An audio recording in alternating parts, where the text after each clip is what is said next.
Hey there, I'm Jill Wismer. Do you want to know how to learn the difference between a good skating club executive and a great one? Well, stick around. You're about to find out.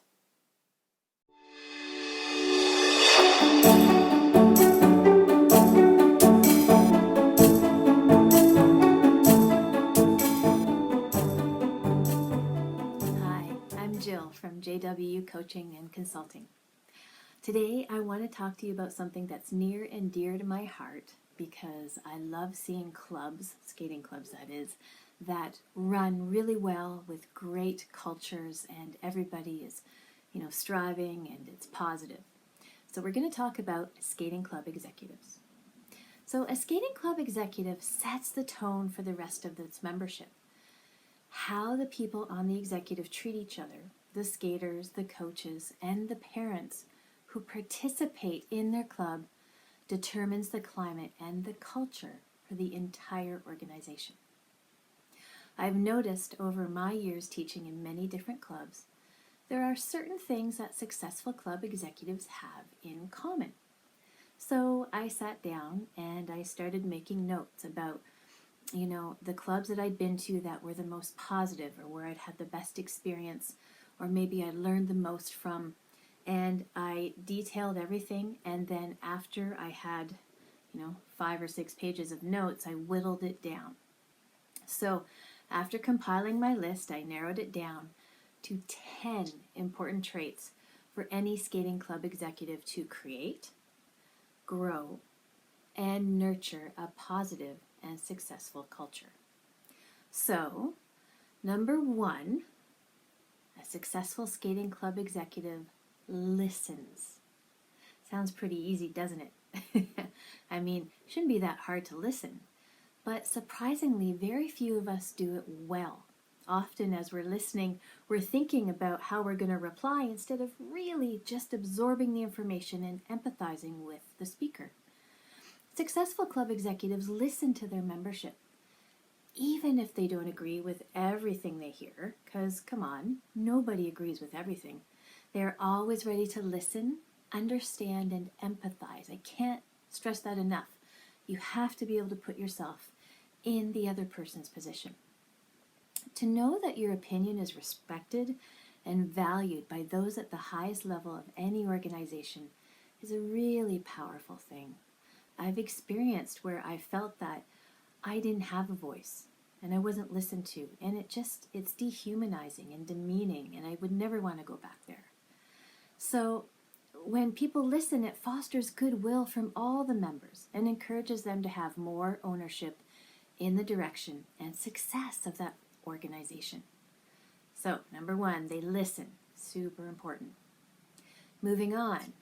Number 2 characteristics of a successful skating club executive: they know that they don't know everything. Come on, nobody knows everything. A successful club executive realizes that they don't know everything about figure skating, and guess what? That's okay. A healthy board of directors is always willing to learn new things and grow in new directions. And they aren't afraid to ask for help and advice, particularly in utilizing the extensive knowledge found within their coaching staff. If the people at the top levels of the organization have what I call a growth mindset, this will filter down to all levels of membership. If you're interested in learning more about growth mindset, please check out Carol Dweck's book about mindset. I believe it's called Mindset, the Psychology of Success. That book changed my life, I gotta tell you. I read it, I loved it so much, I went out and got copies for many of my competitive skaters and a lot of my coaching friends. So I highly recommend that. Number 3, top 3 characteristic of a successful skating club executive. And sorry about the cars as they drive by. Our road is really busy today for some reason, and I haven't soundproofed my video studio yet. So sorry, guys. Number 3, they don't lose sight of the forest for the trees. A successful club executive realizes that sometimes the spirit of the law is more important than the letter of the law. Sometimes blind adherence to rules and regulations that restrict an athlete's ability to gain the ice time they need, or maybe participate in the programs that are necessary to progress, can be really detrimental to skaters and coaches and the health and longevity of the club in general. The bigger picture must always be taken into consideration. And I think it's really important to realize, I learned this from education and dealing with a lot of my daughter's learning issues. Fair is not giving everybody the same rules, the same treatment, the same things for success. That is not fair. Fair is giving each person what they specifically need for success. And that may be different. You know, Sally may need something different from Stuart, may need something different from Sasha. They all may need different things, and that's okay if you have to bend the rules a little bit. Number 4 characteristic of a successful skating club executive, they defer to coaches in all things skating. So would you go to your child's school and sit in on a teacher's class and then critique the teacher, the curriculum, in front of their students? A strong executive doesn't micromanage their coaching staff. They allow them to develop and implement the programs as they see fit, and they support them along the way. When coaches feel valued and appreciated, I got to tell you, their loyalty, commitment, and job appreciation grows exponentially. You know, trust the coaches. Give them the credit they deserve. I remember once I had a club president haul me off the ice in the middle of a lesson with her daughter, telling me I was teaching the Dutch waltz wrong because I was teaching her swing rolls. I actually had to get the rule book out and show her that swing rolls were in the dance for her to actually acknowledge that I was right and she was wrong. Number 5, a successful skating club executive does their jobs well. So in order for that club to run well, those at the executive level have to know the roles and responsibilities of their positions, and they have to execute those duties efficiently. This means attending meetings regularly. It also means educating themselves in the role that they have been elected for. When everyone knows what they're supposed to do, a club runs at maximum efficiency. Look, I love volunteers. We need them, for sure. But just because you're a volunteer doesn't give you the right to not put in the effort and do a good job. I've seen, so many amazing, amazing volunteers on club executives, but I've also seen the other side of the spectrum where people only put in the bare minimum, and it's so frustrating. Number 6, positive quality for a great club executive is they communicate regularly and effectively. A strong youth organization will spare no expense to communicate to its members in a timely, organized, and fashionable manner. And knowledgeable fashion. Not fashionable, although fashionable would be nice too. When people have the information they need, before they even realize they need it, they trust that their needs are being met, and they're more likely to stick with that organization. Knowledge of procedures, registration dates, session regulations, this creates a feeling of security and control in the membership, and it also makes for a club that runs like a well-oiled machine. As someone who's run a lot of programs, you have to almost overdo it with information. You might think you've sent out enough newsletters, you might think you've made it clear, but you can never give out too much information. You have to make sure that it's timely and that people know that they are getting the information they need well ahead of the time that they need them. Or they need that information, I should say. Number 7, quality of a good and effective and awesome skating club executive, they acknowledge and reward good work.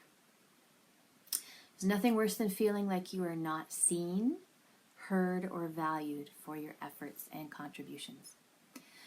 Those clubs that recognize initiative, creativity, dedication, hard work, and loyalty create a workplace for coaches and a training environment for athletes that is dynamic, supportive, and most importantly, positive. And it's this positivity and support that encourages people to continue stepping outside of the box. That's when you get people thinking so creatively that they'll create new programs and initiatives that will really further the sport. Because in short, positivity breeds positivity. And creating a self-fulfilling prophecy in any organization like that is the ultimate goal. I can't tell you how much a simple thank you means, especially to coaches.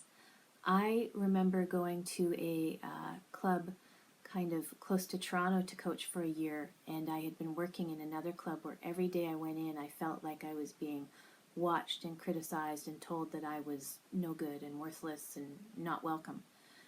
And I just about cried the first time the people and the coaches at this club said thank you to me.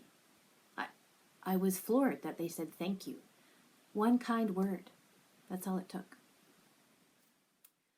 The 8th characteristic of a successful skating club executive is they always look at the big picture.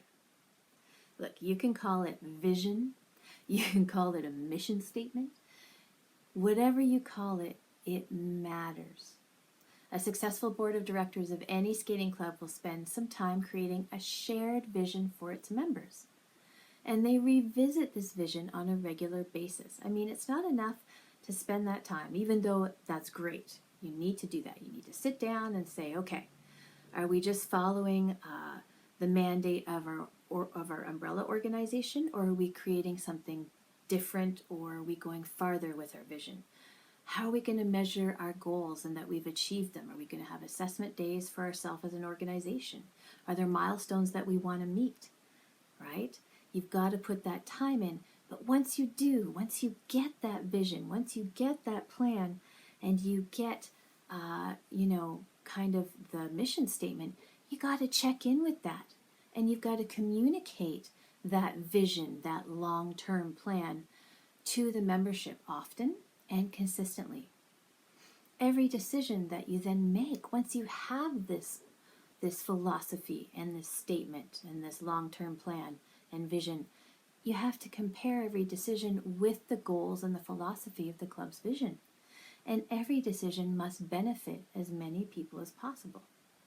This sounds like a super simple thing, but having a shared vision is vital to longevity, growth, and success of every single skating club or youth organization. I've been in a lot of different skating clubs, and I got to tell you, there's only one that met and did some vision statements and then kind of adhered to it, and then I had another one where we did the mission statement, but then it just kind of fell by the wayside. No other clubs that I've ever worked at, I wasn't aware that they had any of these things or any of these meetings. Number 9, the 9th positive characteristic of a successful skating club, they lead by example. Guys, there are 2 types of people in this world. Those who talk and those who walk the walk. Sorry, I should have walked there. If you want to create a club where everyone treats people with honor, integrity, and respect, then you had better lead by example and treat your membership that way. Sounds simple, right? Do unto others. As coaches, we are always aware that we must model the behavior we would like to see from our students. Always. We know that. Sometimes we succeed, sometimes we fail, but we're aware that we have to be that model. Club executives need to do the same. If you lead with kindness, integrity, and inclusiveness, these values will trickle down to every single part of the club structure. And finally, our 10th characteristic of successful skating club executives. They are transparent. Look, nothing good ever grows in the dark, except maybe mushrooms. I love mushrooms, especially in a great white wine and garlic sauce. But I digress. The executive of any youth organization needs to be absolutely and utterly transparent in every part of its process. Reasons for decisions made need to be made public. along with milestones achieved, money spent, and any other topic or issue that affects the membership in any way. It's simply good business. This also includes when there's conflict going on. Too often I've seen conflict where maybe there are teams that have developed in skating clubs and it's kind of kept hush-hush. Things are only ever spoken about at the executive level. Things need to be brought out in the open. People need to know what's going on. They need to know what's acceptable behavior. You've got to be transparent. So, those are my 10 that I whittled down that I have seen and experienced from the skating clubs that I've been at that have been, in my mind, the ones with the best environment and the strongest culture, the places I felt most comfortable coaching. As simple as these 10 characteristics sound, it's rare to find a skating club that incorporates all of them on a regular basis. Those that do stand out, and those that don't fail to thrive, often cycling through coaching staff and losing skaters on a regular basis. It would be beneficial of every new club executive to thoroughly educate themselves on the sport and these attributes that I've talked about if they want to provide an optimum climate for athletes to enjoy their skating journeys. So, how'd I do? Did I hit the nail on the head or did I miss anything? Do you have any other characteristics that you found make for a supportive and growth-minded club? If I've missed anything, please share in the comments and make sure to like, share, and subscribe. Until next time, see you later. Stay safe, everybody.